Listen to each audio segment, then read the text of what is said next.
ಕಿತ್ತಂಡೂರು ವೆಂಕಟರಾಮ್ರವರ ಸಾರಥ್ಯದಲ್ಲಿ ನಡೆಯುತ್ತಿರುವ punch TV Kannada ನ್ಯೂಸ್ಗೆ ಸ್ವಾಗತ. ಕೋಲಾರ ತಾಲೂಕು ಸುಗಟೂರು ಗ್ರಾಮದಲ್ಲಿ ಹೋಬಳಿ ಮಟ್ಟದ ಎಸ್ಐಆರ್ ವಿಶೇಷ ಮತಪಟ್ಟಿ ಪರಿಷ್ಕರಣಾ ಜಾಗೃತಿ ಜಾಥಾ ಕಾರ್ಯಕ್ರಮವನ್ನು ಕೋಲಾರ ಜಿಲ್ಲಾ ಪಂಚಾಯಿತಿ ಉಪ ಕಾರ್ಯದರ್ಶಿ ಟಿ.ಕೆ. ರಮೇಶ್ ರವರು ಚಾಲನೆ ನೀಡಿದರು. ಇನ್ನು ಈ ಸಂದರ್ಭದಲ್ಲಿ ಕೋಲಾರ ತಾಲೂಕು ಪಂಚಾಯಿತಿ ಕಾರ್ಯನಿರ್ವಹಣಾಧಿಕಾರಿ ಮಂಜುನಾಥ್, ಸುಗಟೂರು ಗ್ರಾಮ ಪಂಚಾಯಿತಿ ಅಭಿವೃದ್ಧಿ ಅಧಿಕಾರಿ ಎಂಪಿ ಗಣೇಶ್ ಬಾಬು, ಕಾರ್ಯದರ್ಶಿ ಜಿಎನ್ ರಮೇಶ್, ಉರ್ಗಿಲಿ ಗ್ರಾಮ ಪಂಚಾಯಿತಿ ಪಿಡಿಒ ರಮೇಶ್, ತೊಟ್ಲಿ ಗ್ರಾಮ ಪಂಚಾಯಿತಿ ಪಿಡಿಒ ಅಶ್ವಿನಿ, ಮದನಹಳ್ಳಿ ಗ್ರಾಮ ಪಂಚಾಯಿತಿ ಪಿಡಿಒ ಅನುರಾಧ, ಕಾರ್ಯದರ್ಶಿಗಳಾದ ನಾರಾಯಣ ಸ್ವಾಮಿ, ವೇದಾವತಿ, ಸುಗಟೂರು ಹೋಬಳಿ ಮಟ್ಟದ ನೋಡಲ್ ಅಧಿಕಾರಿ ಕೆ ಮಂಜುಳಾ, ಸುಗಟೂರು ಹೋಬಳಿ PLO ಗ್ರಾಮ ಪಂಚಾಯಿತಿ ಸಿಬ್ಬಂದಿ, ವಾಟರ್ ಮ್ಯಾನ್, LRLM ಹಾಗೂ ಸಿಬ್ಬಂದಿ, ಪ್ರೌಢಶಾಲಾ ಮಕ್ಕಳು ಹಾಗೂ ಸಾರ್ವಜನಿಕರು ಈ ಎಸ್ಐಆರ್ ಜನಜಾಗೃತಿ ಜಾಥಾ ಕಾರ್ಯಕ್ರಮದಲ್ಲಿ ಭಾಗವಹಿಸಿದ್ದರು. ನಮ್ಮ ಮತ ನಮ್ಮ ಹಕ್ಕು, ಕಡ್ಡಾಯವಾಗಿ ಎಲ್ಲ ನಾಗರಿಕರು ಮತದಾರರ ಪಟ್ಟಿಯಲ್ಲಿ ಸೇರಲೇಬೇಕು, ಮತದಾರ ಪಟ್ಟಿಯಿಂದ ಯಾರೂ ಹೊರಗೆ ಉಳಿಯಬಾರದು, ನಮ್ಮ ವೋಟ್ ರಕ್ಷಣೆ, ಪ್ರಜಾಪ್ರಭುತ್ವ ರಕ್ಷಣೆ ಮುಂತಾದ ಘೋಷಣೆಗಳನ್ನು ಕೂಗಲಾಯಿತು. ಜಿಲ್ಲಾ ಪಂಚಾಯಿತಿ ಉಪ ಕಾರ್ಯದರ್ಶಿ ಟಿ.ಕೆ. ರಮೇಶ್ ರವರು ಸುಗಟೂರು ಗ್ರಾಮದ ಕೆಲವು ಮನೆಗಳಿಗೆ ಭೇಟಿ ನೀಡಿ ಎಸ್ಐಆರ್ ಮತ ನೋಂದಣಿ ಕಾರ್ಯವನ್ನು ವೀಕ್ಷಿಸಿ ಅಧಿಕಾರಿಗಳಿಗೆ ಎದುರಾದ ಕೆಲವು ಸಮಸ್ಯೆಗಳ ಬಗ್ಗೆ ಸೂಚನೆಗಳನ್ನು ನೀಡಿದರು. Kittandur Venkatram, punch TV news, Kolar.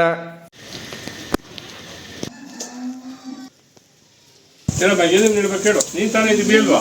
ಏನ್ ಹೇಳೋರಿಗೆ ಮೆಸೇಜ್ ಕೊಡು. SIR ಆಯ್ತಾ?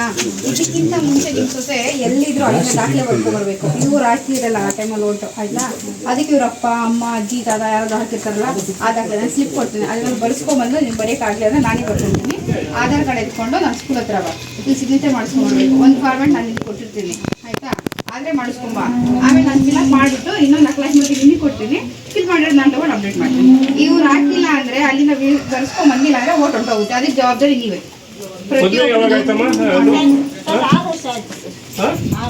6 ವರ್ಷ ಆಯ್ತು.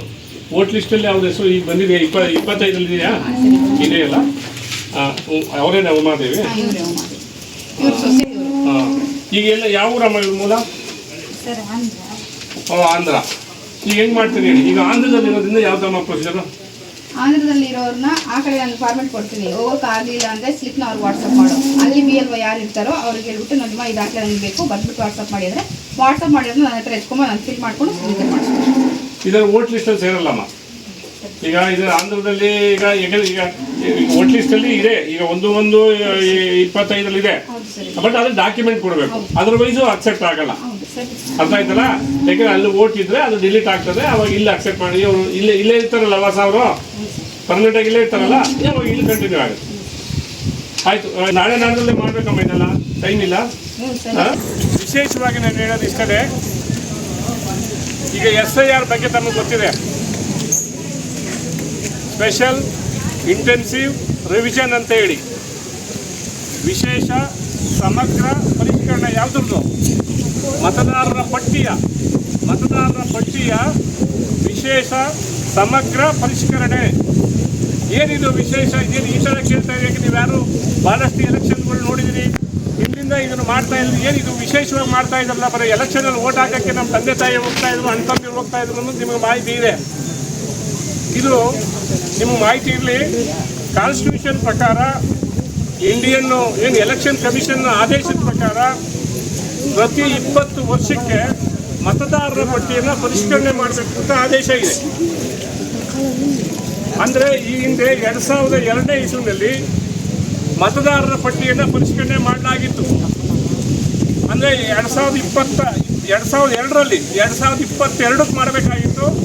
ಬಟ್ ಒಂದು 3-4 ವರ್ಷ ಲೇಟ್ ಆಗಿ ಈಗ 2026ರಲ್ಲಿ ನಾವು ಸಮಗ್ರವಾಗಿ ಮತದಾರರ ಪಟ್ಟಿಯ ಪರಿಷ್ಕರಣೆಗೆ ನಾವು ಕೈ ಹಾಕಿದ್ದೇವೆ. ಸರ್ಕಾರ ಈಗಾಗಲೇ ಈ ವಿಚಾರವಾಗಿ ಸುಮಾರು ಹಲವಾರು ರಾಜ್ಯಗಳು ಮತದಾರರ ಪಟ್ಟಿಯ ಪರಿಷ್ಕರಣೆಗಳನ್ನು ಮಾಡಿದೆ. ಏನಿದ್ರ ವಿಶೇಷ? ಮತದಾರರ ಪಟ್ಟಿ ಏನಿದೆ ಅದರಲ್ಲಿ ಹೆಸರು ತಪ್ಪಾಗಿರ್ಬೋದು, ತಂದೆ ಹೆಸರು, ಗಂಡನ ಹೆಸರು, ಅಥವಾ ಯಾರ ಕುಟುಂಬದವರ ಯಾರ ಹೆಸರು ತಪ್ಪಾಗಿ ಇನಿಷಿಯಲ್ ಇರ್ಬೋದು, ಆ ತಂದೆ ಹೆಸರು ಮಿಸ್ ಆಗಿ ಬಿದ್ದಿರ್ಬೋದು, ವಯಸ್ಸಲ್ಲಿ ಹೆಚ್ಚು ಕಡಿಮೆ ಆಗಿರ್ಬೋದು, ಫೋಟೋ ಇಲ್ಲದೆ ಇರ್ತಕ್ಕಂಥದ್ದು, ಇದನ್ನೆಲ್ಲನೂ ಪರಿಷ್ಕರಣೆ ಮಾಡುವಂಥದ್ದು, ಸೆಂಟ್ರೈಸ್ ಮಾಡುವಂಥದ್ದು. ಎಲ್ಲದಕ್ಕಿಂತ ಮುಖ್ಯವಾಗಿ ಸತ್ತು ಹೋದವರ ಹೆಸರು ವೋಟ್ ಲಿಸ್ಟಲ್ಲಿದೆ. ಭಾಳ 5-10 ವರ್ಷದಿಂದಲೇ ಸತ್ತು ಹೋಗಿದ್ದಾರೆ. ಅವ್ರ ಹೆಸರು ಇನ್ನೂ ವೋಟ್ ಲಿಸ್ಟಲ್ಲಿ ಬರ್ತಾ ಇದೆ. ನೀವು ನೋಡ್ತೀರಿ, ಚುನಾವಣೆ ಆದಂಥ ಸಂದರ್ಭದಲ್ಲಿ ನಮ್ಮ ಏನು ಉದಾಹರಣೆಗೆ ಕೋಲಾರ ಶ್ರೀನಿವಾಸಪುರ ಕ್ಷೇತ್ರದಲ್ಲಿ 65%, 70% ಮತದಾನ ಆಯಿತು ಅಂತ ಹೇಳ್ತಾರೆ. ಇನ್ನು ಉಳಿಕೆ 30% ಮತ ಎಲ್ಲೋಯ್ತು? ಆ 30% ಮತನೇ ನಾವು ಐಡೆಂಟಿಫೈ ಮಾಡಲಿಕ್ಕೆ ಈ ಒಂದು ಪರಿಷ್ಕರಣೆ ಮಾಡ್ತಕ್ಕಂಥದ್ದು. ಒಂದನೇದು, ಯಾರು ಸತ್ತೋದವರ ಹೆಸರನ್ನು ಕೈ ಬಿಡುವಂಥದ್ದು ಮತದಾರರ ಪಟ್ಟಿಯಲ್ಲಿ, ವೋಟ್ ಲಿಸ್ಟಲ್ಲಿ. ಈಗ ಇಲ್ಲಿ ಯಾವುದು ಸುತ್ತೂರಲ್ಲಿ ಇರ್ತಾರೆ ಅವರು, ಬೇರೆ ಇನ್ನೆಲ್ಲೋ ಶ್ರೀನಿವಾಸಪುರದಲ್ಲೋ ಕೋಲಾರದಲ್ಲೋ ಬೆಂಗಳೂರಲ್ಲಿ ಇರ್ತಕ್ಕಂಥ ವ್ಯಕ್ತಿನ ಅವರೇನೋ 6 ತಿಂಗಳ ಮೇಲೆ ಇಲ್ಲಿ ವಾಸ ಮಾಡದೇ ಇದ್ದರೆ ಅವರ ಪಟ್ಟಿಯನ್ನು ನಾವು ಕೈ ಬಿಡುವಂಥದ್ದು. ನಾವು ಏಕಾಏಕಿ ಕೈ ಬಿಡೋದಿಲ್ಲ, ಮಹಾಜರ್ ಮಾಡ್ತೀವಿ, ಅಥವಾ ಅವ್ರು ಮಧ್ಯೆ ಬಂದು ಹೋಗ್ಬೋದು. ಅಂಥವ್ರನ್ನ ಏಕದಮ್ ನಾವು ಮಾಡಲಿಕ್ಕೆ ಅವಕಾಶ ಇಲ್ಲ. ನಾವು ಅದಕ್ಕೆಲ್ಲ ಪ್ರೊಸೀಜರ್ ಇದೆ, ಹೇಳ್ತಾ ಹೋಗ್ತೀನಿ ಏನೇನು ಮಾಡ್ತೀವಿ ಅಂತ ಹೇಳಿ. ನಂತರ ಎಲ್ಲಿ ಅವನು 2 ಕಡೆ ಓಟಿದ್ರೆ ಅಥವಾ 3 ಕಡೆ ಓಟಿರೋದು ಕೆಲವೆಲ್ಲ ನೋಡಿದ್ದೀವಿ. ಕೆಲವರು ಬೆಂಗಳೂರಲ್ಲಿ ಓಟ್ ಇಟ್ಕೊಂಡಿದ್ದಾರೆ, ಕೆಲವರು ಬೇರೆ ಬೇರೆ ಜಾಗದಲ್ಲಿ ಓಟ್ ಇಟ್ಕೊಂಡಿದ್ದಾರೆ. ಅದಕ್ಕೆಲ್ಲ ಅವಕಾಶ ಇಲ್ಲ. ಈ ದೇಶದಲ್ಲಿ ಎಲ್ಲ ಇದ್ರೂ ಕೂಡ ಅವನು ಒಂದೇ ಓಟ್ ಇರಬೇಕು. ಅವನಿಗೆ ಒಂದೇ ಅಂದರೆ ಮತದಾರ ಪಟ್ಟಿ, ಒಂದೇ ಮತದಾರ ಪಟ್ಟಿಯಲ್ಲಿ ಅವನ ಹೆಸರು ಉಳಿಬೇಕು. ನಾವು ಪಂಚಾಯತಿ ಎಲೆಕ್ಷನ್ಗೂ, MLA ಎಲೆಕ್ಷನ್ಗೂ, MP ಎಲೆಕ್ಷನ್ಗೂ ಎಲ್ಲೆಲ್ಲೋ ನಾವು ಬೇರೆ ಬೇರೆ ಕಡೆ, ಉದಾಹರಣೆ ಇಲ್ಲಿ ನಾವು ಆಂಧ್ರ ಬಾರ್ಡ್ರಲ್ಲಿದ್ದೀವಿ. ಈಗ ಆಂಧ್ರದಲ್ಲಿ ಹೋಗಿ ವೋಟ್ ಲಿಸ್ಟನ್ನು ಸೇರ್ಸೋಕ್ಕೆ ಆಗೋದಿಲ್ಲ. ಇಲ್ಲಿ ಒಂದು ಸರಿ ಎಂಟ್ರಿ ಆದಮೇಲೆ ಅಥವಾ ಅವರ ಪ್ರದೇಶದಲ್ಲಿ ಎಂಟ್ರಿ ಆದಮೇಲೆ ನಮ್ಮಲ್ಲಿ ಇದು ಶೋ ಆಗುತ್ತೆ. ನಮ್ದು ಏನಿದೆ, ನಮ್ಮ ಎಲೆಕ್ಷನ್ ವೆಬ್ಸೈಟ್ ಇದೆಯಲ್ಲ, ಆ ವೆಬ್ಸೈಟಲ್ಲಿ ಯಾವ್ದಾರ ಒಂದು ಜಾಗದಲ್ಲಿ ಆ ವ್ಯಕ್ತಿ ಹೆಸರು, ಅವನ ಅಡ್ರೆಸ್ಸು, ಅವನ ವಯಸ್ಸು, ಅವನ ಕುಟುಂಬದ ವಿಳಾಸ ಒಂದು ಕಡೆ ಇರೋಕ್ಕೆ ಮಾತ್ರ ಸಾಧ್ಯ. ಇದನ್ನೆಲ್ಲ ಮನಗಂಡು ಇದನ್ನು ನಾವು ಪರಿಷ್ಕರಣೆ ಅಂತ ಮಾಡ್ತಕ್ಕಂಥ ಕೆಲಸ ಮಾಡ್ತಾ ಇದ್ದೀವಿ. ಉದಾಹರಣೆ ಅವ್ನು ಎಲ್ಲಿ ಬೇಕಾದ್ರೂ ಇರ್ಬೋದು, ಈ ಊರಲ್ಲಾದ್ರೂ ಇಟ್ಕೋಬೋದು, ಅಥವಾ ಪಕ್ಕದ ಅವ್ನು ಯಾವ ಹಳ್ಳಿಲಿ ವಾಸ ಮಾಡ್ತಾ ಇದ್ದಾನೆ, ಯಾವುದು ಟೌನಲ್ಲಿ ವಾಸ ಮಾಡ್ತಾ ಇದ್ದಾನೆ ಅಲ್ಲಿ ಇಟ್ಕೋಬೋದು. ಅದು ಯಾವುದೇ ವ್ಯಕ್ತಿ 6 ತಿಂಗಳ ಆ ಒಂದು ಪ್ರದೇಶದಲ್ಲಿ ವಾಸ ಮಾಡ್ತಾನೆ ಅಂದರೆ ಆ ಓಟು ಅಲ್ಲಿ ಕಂಟಿನ್ಯೂ ಆಗುತ್ತೆ. ಇಲ್ಲ, ಉದಾಹರಣೆಗೆ ನಾನು 2 ಕಡೆ ಬಂದು ಹೋಗ್ತೀನಿ ಅಂದರೂ ಕೂಡ ನಾವು ಅವಕಾಶ ಕೊಡ್ತೀವಿ.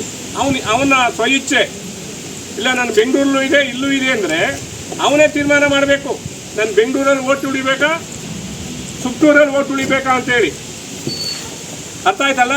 ಈ ಒಂದು ನಮೂನೆಯನ್ನು ಕೊಟ್ಟು ಅದನ್ನು ಫಿಲ್ ಮಾಡಿ ವಾಪಸ್ ತಗೊಂಡು ಅದನ್ನು ನಾವು ರೆಕಾರ್ಡ್ ಮಾಡ್ತೀವಿ ನಮ್ಮ ಕಂಪ್ಯೂಟ್ರಲ್ಲಿ, ಆ ವೆಬ್ಸೈಟಲ್ಲಿ. ನಮ್ಮ BLO ಈಗಾಗಲೇ ಎಲ್ಲ ಟೀಚರ್ಸು ಮತ್ತು ಅಂಗನವಾಡಿ ಕಾರ್ಯಕರ್ತರು ಇದಕ್ಕೆ ಭಾಳಷ್ಟು ಜನ BLOಗಳಿಂದ ಇದ್ದಾರೆ. ಅದಕ್ಕೆ ನಾವು ನೇಮಕ ಮಾಡಿದ್ದೀವಿ. ಈಗ ಆಲ್ರೆಡಿ ನಿಮ್ಮ ಮನೆ ಬಾಗಿಲಿಗೆ ಬಂದಿದ್ದಾರೆ. ಇದೆಲ್ಲವನ್ನು ಕೂಡ ಅವ್ರಿಗೆ ಅಪ್ಡೇಟ್ ಮಾಡಿದ್ದೀವಿ. ತರಬೇತಿ 3-4 ಟೈಮಲ್ಲಿ ತರಬೇತಿ ಕೊಟ್ಟಿದ್ದೀವಿ. 2 ನಮೂನೆ ಫಾರಮ್ಮ ನಿಮ್ಮ ಮನೆ ಬಾಗಿಲು ಕೊಡ್ತಾರೆ. ಉದಾಹರಣೆಗೆ ಇವತ್ತು ಬಂದಾಗ ನಿಮ್ಮದು ಬೀಗ ಹಾಕಿರುತ್ತೆ, ಮತ್ತೆ ನಾಳೆ ನಾಡ್ದು ಬರ್ತಾರೆ. ಅವಾಗಲೂ ಅವ್ರು ಮೆನ್ಷನ್ ಮಾಡಬೇಕು, ಇಂಥ ದಿನಾಂಕದಂದು ನಾವು ಇಂಥ ಮನೆಗೆ ಭೇಟಿ ಕೊಟ್ಟಿತ್ತು, ಬೀಗ ಹಾಕಿತ್ತು. 2ನೇ ದಿವಸದಲ್ಲೂ ಅದೇ ಇದ್ದರೆ ಅದೇ ಕಂಟಿನ್ಯೂ ಮಾಡಬೇಕು. ಒಟ್ಟು ಒಂದು ಮನೆಗೆ 3 ಬಾರಿ ನಮ್ಮ BLO ಭೇಟಿ ಕೊಡ್ತಾರೆ, ಅವಕಾಶ ಕೊಡ್ತಾರೆ. 3 ಸಾರಿ ಏಕದಮ್ ಯಾವುದೇ ಉದ್ದೇಶ ಇಟ್ಕೋಬಾರ್ದು ಅವರಲ್ಲಿ. ನಾವು ಬೇಕಾಗೆ ನಮ್ಮ ಮನೆಗೆ ಬಂದು ಕೊಟ್ಟಿಲ್ಲ, ನಾವು ಈ ಥರ ಬರ್ಕೊಂಡಿದ್ದಾರೆ ಅದಕ್ಕೆ ಅವಕಾಶ ಇಲ್ಲ. ಈಗಾಗಲೇ ಈ ವಿಚಾರದಲ್ಲಿ ಯಾರ್ಯಾರು ಮನೆಯಲ್ಲಿ ಇರ್ತಾರೆ ಅದಕ್ಕೆ ಗ್ರೀನ್ ಅದು ಗ್ರೀನ್ ಲೇಬಲನ್ನು ಈಗಾಗಲೇ ಹಚ್ಚಿದ್ದಾರೆ. ಯಾರು ಮನೇಲಿ ಇಲ್ಲ ಅದಕ್ಕೆ ರೆಡ್ ಲೇಬಲನ್ನು ಹಾಕಿದ್ದಾರೆ. ಇನ್ನು ಕೇಸ್ ಏನಾದರೂ, ಈಗ ನೀವು ಯಾರೋ ಊರಿಂದ ಹೊರಗಡೆ ಇರ್ತಾರೆ, ಅವ್ರು ಕರೆಸ್ತೀರಿ, ತೋಟದಲ್ಲಿ ಇರ್ತಾರೆ, ಅದು ಗೊತ್ತಿರೋದಿಲ್ಲ, ಅವ್ರಿಗೆ ಕರೆಸಬೇಕಾದ್ರೆ ನಾವು ನಮ್ಮ BLO ಕಚೇರಿಯನ್ನು ಮಾಡಿದ್ದೀವಿ. BLO ಕಚೇರಿ ಎಲ್ಲಿದೆ ಅಂದರೆ ನಮ್ಮ ಏನು ಮತದಾನ ನಡೆಯುತ್ತಲ್ಲ ಅದೇ ಜಾಗ ತಾನೆ. ಮತದಾನ ಕೇಂದ್ರನ ಈಗ ಆಲ್ರೆಡಿ ಮಾಡಿದ್ದೀವಿ. ನಮ್ಮ ಪಂಚಾಯತಿಯವರು ಒಂದು ಬೋರ್ಡ್ ಹಾಕಿದ್ದಾರೆ ಅಲ್ಲಿ, ವೋಟರ್ ಫೆಸಿಲಿಟೇಷನ್ ಸೆಂಟರ್, ಮತದಾರರ ಸಹಾಯ ಕೇಂದ್ರ. ಈಗ ಆಲ್ರೆಡಿ ಎಲ್ಲ ಎಲ್ಲಿ ನಾವು ವೋಟನ್ನು ನಡೀತಾ ಇತ್ತು ಆ ಜಾಗದಲ್ಲಿ ನಾವು ಹಾಕಿ ಇಟ್ಟಿದ್ದೀವಿ. ಅಲ್ಲಿ BLO ಇರ್ತಾರೆ. BLO ಒಬ್ಬರನ್ನ ನಾವು ಅಸಿಸ್ಟೆಂಟನ್ನು ಕೊಡ್ತಾ ಇದ್ದೀವಿ. ಯಾಕೆಂದರೆ ಅವ್ರಿಗೆ ಮಾಹಿತಿ ಅಡಿಷನಲ್ ಆಗಿ ಕೊಡುವಂಥದ್ದು ನಮ್ಮ ವಾಟರ್ ಮ್ಯಾನು, ನಮ್ಮ SHG ಗ್ರೂಪ್ MBKನೋ, ಅಥವಾ ನಮ್ಮ ಲೈಬ್ರರಿಯನ್ನು, ನಮ್ಮ ಬಿಲ್ ಕಲೆಕ್ಟ್ರೋ, ಅಥವಾ ಗ್ರಾಮ ಸಹಾಯಕ, ಈ ಥರ ಅಡಿಷನಲ್ ಆಗಿ ಅವ್ರು ಕೊಡ್ತಾ ಇದ್ದೀವಿ ನಾವು. ಅವ್ರು ಏನು ಮಾಡ್ತಾರೆ, ನಿಮ್ಗೆ ಅಸಿಸ್ಟ್ ಮಾಡ್ತಾರೆ. ಯಾರಿಗೆ ಈ ಫಾರ್ಮೇಟನ್ನು ಕೊಟ್ಟಿದ್ದೀವಿ, ಸ್ವಲ್ಪ ಫಾರ್ಮೇಟ್ ಏನೋ ನಿಮಗೆ ಗೊತ್ತಾಗದೇ ಇದ್ದರೆ ನೀವು ನಿಮ್ಮ ವೋಟರ್ ಸೆಂಟ್ರಿಗೆ ಬಂದು ನೀವು ಫಿಲ್ ಮಾಡಿಸ್ಕೊಳ್ಳಿ, ಕೇಳಿ, ಬರ್ಕೊಡ್ತಾರೆ ನಮ್ಮ ಅಸಿಸ್ಟೆಂಟ್ಸು, ನಮ್ಮ ವಾಟರ್ ಮ್ಯಾನ್ಗಳು, ನಮ್ಮ ಸ್ವಸಹಾಯ ಸಂಘದ ಸದಸ್ಯರು ನಿಮಗೆ ಅಸಿಸ್ಟ್ ಮಾಡ್ತಾರೆ. ಎಲ್ಲಿ ಏನು ಬರೀಬೇಕು, ಈಗ 2007ರಲ್ಲಿ ಓಟು ಯಾರ್ದಿತ್ತು, ನಿಮ್ಮ ತಂದೆ ತಾಯಿದಿತ್ತು. ಈಗ ನನ್ನ ವೋಟ್ ಲಿಸ್ಟಲ್ಲಿ ಸೇರಿಲ್ಲ.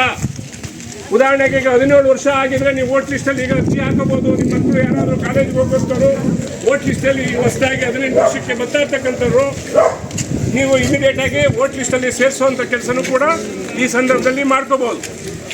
ಮತ್ತು ನಿಮ್ಮಲ್ಲಿ ಹೆಸರು ತಪ್ಪಾಗಿದ್ರು ಕೂಡ ಅದನ್ನು ಕೂಡ ಅಪ್ಡೇಟ್ ಮಾಡ್ಕೋಬಹುದು. ಇದೆಲ್ಲ ಆದ ನಂತರ ನಾವು ಏನು ಜುಲೈ 30ನೇ ತಾರೀಕು ಇದನ್ನು ಕ್ಲೋಸ್ ಮಾಡ್ತೀವಿ. ಯಾವುದೇ ಕಾರಣಕ್ಕೆ ತಿಳ್ಕೊಳ್ಳಿ, ದಯಮಾಡಿ ಸಾರ್ವಜನಿಕರು ಮಕ್ಕಳು ಇದು ನಿಮ್ಮ ತಂದೆ ತಾಯಿಗೆ ಹೇಳಬೇಕು. 30ನೇ ತಾರೀಕು ನಂತರ ಇದನ್ನು ಯಾವುದೇ ಕಾರಣಕ್ಕೂ ನಾವು ಮುಂದುವರ್ಸೋದಿಲ್ಲ. 100ಕ್ಕೆ 100 ಭಾಗ ಅದು ಸಮಯ ಕ್ಲೋಸ್ ಆಗುತ್ತೆ. ನೀವೇನಾದರೂ ಆ ಇನಾಗ್ರೇಷನ್ ಆ ಗಣತಿ ನಮೂನೆಯನ್ನು ನಮ್ಮ BLOಗೆ ಏನಾರ ನೀವು ಕೊಡದೆ ಹೋದರೆ, ಅಂದರೆ ನಿಮಗೆ ಗೊತ್ತಾಗಲಿಲ್ಲ ಸಹಿ ಹಾಕ್ಕೊಡಿ, ನಮ್ಮವ್ರು ತುಂಬ್ತಾರೆ. ನಿಮಗೆ ಮಾಹಿತಿ ಗೊತ್ತಾಗೋದಿಲ್ಲ ಅಂದರೆ ನೀವು ಕೆಳಗಡೆ ಯಾರು ವೋಟರ್ ಸಹಿ ಅಂತ ಇದೆ, ಇಲ್ಲಿ ಮತದಾರರ ಸಹಿ ಅಂತ, ಅದು ಮತದಾರನೇ ಇರಬೇಕು ಅಂತ ಏನಿಲ್ಲ. ಕುಟುಂಬದ ಯಾವುದೇ ಸದಸ್ಯರು ಸಹಿ ಹಾಕ್ಬೋದು. ಉದಾಹರಣೆ ಬೆಂಗಳೂರಲ್ಲಿ ಕೆಲಸದಲ್ಲಿ ಇರ್ತಾರೆ, ಕೋಲಾರದಲ್ಲಿ ಕೆಲಸಕ್ಕೆ ಹೋಗಿರ್ತಾರೆ. ಆ ಕುಟುಂಬದ ಸದಸ್ಯರು ಯಾರಾದರೂ ಒಬ್ಬರು, ಅವ್ರ ತಂದೆ ತಾಯಿ ಅಜ್ಜ ಅಜ್ಜಿ ಯಾರಾದರೂ ಒಬ್ಬರು ಸಹಿ ಹಾಕ್ಕೊಟ್ರೆ ಅದನ್ನು ನಮ್ಮ ಯಾರು BLO ಕಲೆಕ್ಟ್ ಮಾಡಿಕೊಂಡು ಅದನ್ನು ಗಣಕೀಕೃತ ಮಾಡ್ತಾರೆ, ಎಂಟ್ರಿ ಮಾಡ್ತಾರೆ. ನೀವೇ ಎಂಟ್ರಿ ಮಾಡ್ತಾರಲ್ಲ, BLOಸು ಎಂಟ್ರಿ ಮಾಡ್ತಾ ಇದ್ದೀರಾ? ಜೊತೆಗೆ ಇವ್ರ ಎಂಟ್ರಿ ಜೊತೆಗೆ ಇವ್ರ ಆಫಲ್ಲಿ ಎಂಟ್ರಿ ಮಾಡ್ತಾರೆ. ಜೊತೆಗೆ ನಮ್ಮ ಪಂಚಾಯತಿನೂ ಕೂಡ ಒಂದು ಬ್ಲಾಕ್ ಬೂತ್ ಲೆವೆಲ್ ಫೆಸಿಲಿಟೇಷನ್ ಸೆಂಟರ್ನ ಮಾಡಿದ್ದೇವೆ. ಪಂಚಾಯತಿಲಿ ಒಂದು ಹೆಚ್ಚುವರಿಯಾಗಿ ಒಂದು ಸೆಂಟರ್ ಇದೆ, ನೀವು ಅಲ್ಲೂ ಹೋಗಿ ಕೂಡ ಎಂಟ್ರಿ ಮಾಡ್ಬೋದು. BLOಗೆ ಏನೋ ಎಲ್ಲೋ ಫಾರಮ್ ತರಕ್ಕೆ ಹೋಗಿರ್ತಾರೆ, ಅವ್ರಿಗೆ ಅವಕಾಶ ಆಗೋದಿಲ್ಲ, ಸಿಕ್ಕೋದಿಲ್ಲ. ಪಂಚಾಯತಿಗೆ ಬನ್ನಿ, ಎಲ್ಲದಕ್ಕೂ ಸಮಸ್ಯೆ ಪರಿಹಾರ ಪಂಚಾಯತಿ. ಗ್ರಾಮ ಪಂಚಾಯತಿಲಿ PDO ಇರ್ತಾರೆ, ಅಲ್ಲಿ ನಮ್ಮ ಡಾಟಾ ಎಂಟ್ರಿನ ಈಗ ಆಲ್ರೆಡಿ ಆದೇಶ ಮಾಡಿದ್ದೀವಿ, ಅವ್ರು ಕೆಲಸ ಮಾಡ್ತಾ ಇದ್ದಾರೆ. ಎಲ್ಲ ಫಾರಮ್ಸನ್ನು ಅವರು ಕೂಡ ಎಂಟ್ರಿ ಮಾಡ್ತಾರೆ. ಅರ್ಥ ಆಯ್ತಾ? ಎಲ್ಲೂ ಕೂಡ ಇಲ್ಲಿ ಡೌಟ್ಗೆ ಅವಕಾಶ ಇಲ್ಲ. ಫಾರಮ್ಸ್ ಎಲ್ಲ ಕೊಡಿಸ್ತೀರಾ ಮಕ್ಕಳು ನಿಮ್ಮ ತಂದೆ ತಾಯಿಯಿಂದ? ಯಾರು ಗೊತ್ತಾಗೋದಿಲ್ಲ, ಫಿಲ್ ಮಾಡಿ, ಅದನ್ನು ಫಿಲ್ ಮಾಡಿ, ಗೊತ್ತಾದರೆ ಫಿಲ್ ಮಾಡಿಸಿ. ಇಲ್ಲದೇ ಬಂದು ನಮ್ಮ ಮತದಾರರ ಕೇಂದ್ರಕ್ಕೆ ಬಂದು ಫಿಲ್ ಮಾಡಿಸಿ, ಅದನ್ನು ಎಂಟ್ರಿ ಮಾಡಿಸಿ, ಅದನ್ನು ಅಪ್ಡೇಟ್ ಮಾಡ್ಕೋಬೇಕು. ಮತ್ತೆ ನಾವೆಲ್ಲ ಎಕ್ಸ್ಟೆಂಡ್ ಮಾಡೋದಾಗಲಿ ಅಥವಾ ನಾವು ಸಹಿ ಹಾಕಲ್ಲ ಅಂದರೆ, ನೀವು ಸಹಿ ಹಾಕಿ ಕೊಡಲ್ಲ ಅಂದರೆ ನಿಮ್ಮದು ವೋಟರ್ ಲಿಸ್ಟಿಗೆ ಸೇರೋದಿಲ್ಲ. ಅರ್ಥ ಮಾಡ್ಕೊಳ್ಳಿ. ಯಾರು ಸಹಿ ಹಾಕಿ ಆ ಒಂದು ಫಾರಮ್ ಕೊಡೋದಿಲ್ಲ, ಯಾವುದೇ ಕಾರಣಕ್ಕೂ ವೋಟ್ ಲಿಸ್ಟಿಗೆ ನಿಮ್ಗೆ ಬರೋದಿಲ್ಲ. ಅದರಿಂದ ದಯಮಾಡಿ ನಮ್ಮ ಗ್ರಾಮದ ಮುಖಂಡರು ಇರ್ತೀರಿ, ಯುವಕರು ಇರ್ತೀರಿ, ತಾವೆಲ್ಲರೂ ಕೂಡ ಎಲ್ರಿಗೂ ಮಂದಟ್ಟು ಮಾಡಿಕೊಂಡು ಅವಕಾಶ ಮಾಡಬೇಕು.